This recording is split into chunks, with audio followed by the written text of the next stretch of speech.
ऐसा देश जो कभी ग्लोबल ऑयल मार्केट का बेताज बादशाह हुआ करता था, लेकिन पिछले कुछ सालों से भयंकर आर्थिक संकट में फंसा हुआ था।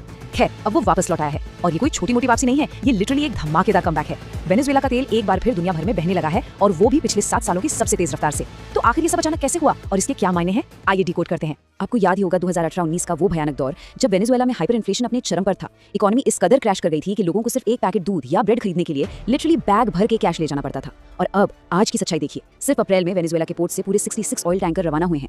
एक देश जो लगभग खत्म मान लिया गया था, उसका इस तरह से राख से उठ खड़ा होना किसी चमत्कार से कम नहीं है। अब सवाल ये है कि आखिर ये हुआ कैसे। आइए दूसरे सेक्शन में इस जियोपॉलिटिकल शिफ्ट को समझते हैं। अगर हम टाइमलाइन पर गौर करें तो 2018 के आखिर में अमेरिका ने वेनेजुएला की ऑयल इंडस्ट्री पर बहुत कड़े सैंक्शंस लगा दिए थे, जिससे उनका एक्सपोर्ट लगभग पूरी तरह से ब्लॉक हो गया था। लेकिन फिर चीजें बदलने लगी।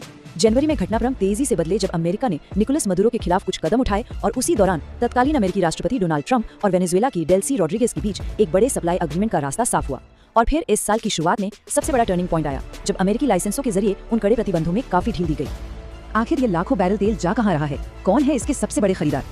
अगर हम डेटा को ब्रेक डाउन करें तो तस्वीर एकदम साफ हो जाती है। अमेरिका अभी भी सबसे बड़ा डायरेक्ट बायर है, जिसने पिछले महीने लगभग 4,45,000 बैरल प्रतिदिन तेल इंपोर्ट किया। लेकिन जो बात सबसे ज्यादा ध्यान खींचती है वो है भारत। भारत ने भी अपनी खरीद में जबरदस्त उछाल लाया है और ये आंकड़ा 3,74,000 बैरल प्रतिदिन तक पहुंच गया है। इसके अलावा यूरोप भी पीछे नहीं है, वहाँ भी 1,65,000 बैरल प्रतिदिन का एक्सपोर्ट हुआ है। साफ है कि अमेरिका, भारत और यूरोप की डिमांड ही इस पूरी ग्रोथ का इंजन है। इस पूरी ग्लोबल स्टोरी में भारत और रिलायंस की भूमिका क्या है?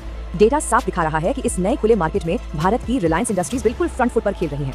रिलायंस ने सिर्फ ट्रेडिंग फर्म्स के भरोसे रहने के बजाय एक बहुत ही अग्रेसिव स्ट्रैटेजी अपनाई और सीधे PDVSA से एक विशाल क्रूड कार्गो सिक्योर कर लिया। इसके साथ साथ जाहिर है ट्रेडिंग कंपनियों के जरिए भी अच्छी खासी खरीद की गई है और ये मोमेंटम अभी थमने वाला नहीं है। भारत का इंपोर्ट आगे भी बढ़ने की पूरी उम्मीद है। इमेजिन कीजिए, इस वक्त कम से कम 3 भारी भरकम सुपर टैंकर वेनेजुएला के पोर्ट्स पर लाइन में खड़े हैं, जिन्हें रिलायंस ने चार्टर किया है। ये सिर्फ एक बार की डील नहीं है, बल्कि एक बड़े और लॉन्ग टर्म सप्लाई फ्लो की पूरी तैयारी है। पिक्चर को पूरी तरह से समझने के लिए कुछ और आंकड़ों पर भी नजर डाल लेते हैं। सिर्फ क्रूड ऑयल ही नहीं, बल्कि पेट्रोलियम के बाकी प्रोडक्ट्स भी रफ्तार पकड़ रहे हैं। अप्रैल में 3,60,000 टन बाई प्रोडक्ट्स और पेट्रोकेमिकल्स का भी एक्सपोर्ट हुआ। इसके अलावा 1,87,000 बैरल प्रतिदिन क्रूड और फ्यूल कैरिबियन स्टोरेज सेंटर्स में भेजा गया है, ताकि सप्लाई चेन और मजबूत हो सके। वहीं दूसरी तरफ उनका अपना नैफ्था इंपोर्ट घटकर 1,41,000 बैरल रह गया है। तो कुल मिलाकर उनकी पूरी इंडस्ट्री एक बार फिर से एक्टिव हो चुकी है।